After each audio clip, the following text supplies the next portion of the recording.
Good morning guys. কালকে রাত্রে 11টার সময় আমরা বাড়ি ফিরেছি কলকাতা থেকে ম্যাক্সকে নিয়ে। আমার ম্যাক্স সোনা শরীরটা একটু ভালো আছে, কিন্তু একটা নতুন কি দেখা দিয়েছে। কি হয়েছে আমার, কি নাম গো ওটার? গল ব্লাডারের স্টোনের। কিন্তু ওটা তো পরে বললো পরে নেই, ওটা পরে নেই, ওটা এখন নেই। ওটা নিয়ে আমি বল আমার চ্যানেলে যাবে ওটা।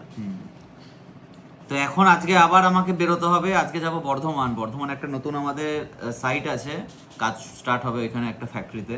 তো এখানে এখন যাব আমি, আর আমার একজন অফিসার যাবে সাথে। তো চলো, চা নিয়ে তো বসে গেছি, চা খেয়ে এখনই বেরিয়ে যাব, গাড়ি চলে আসবে আমাদের। ব্রেকফাস্ট করার তো টাইম পাবি না, 8:30 বাজে। টাইম পাবো না, বাইরেই কচুরি টচুরি কিছু খেয়ে নেবো। এখানে এমনি তো বর্ধমানে দাম টাম কম জিনিসের। বর্ধমানে ঢুকে গেলে তো তুই ঢুকেই গেলি। হ্যাঁ, বর্ধমানে ঢুকে, ওটা বর্ধমান থেকে আরো আগে। ওটার নাম হচ্ছে তোমার কি একটা নাম জানো আজ গ্রুপি, আমারও ঠিক খেয়াল আসছে না। তো চলো গিয়ে পরে ওখানে দেখবো কি আছে নাম ওটা।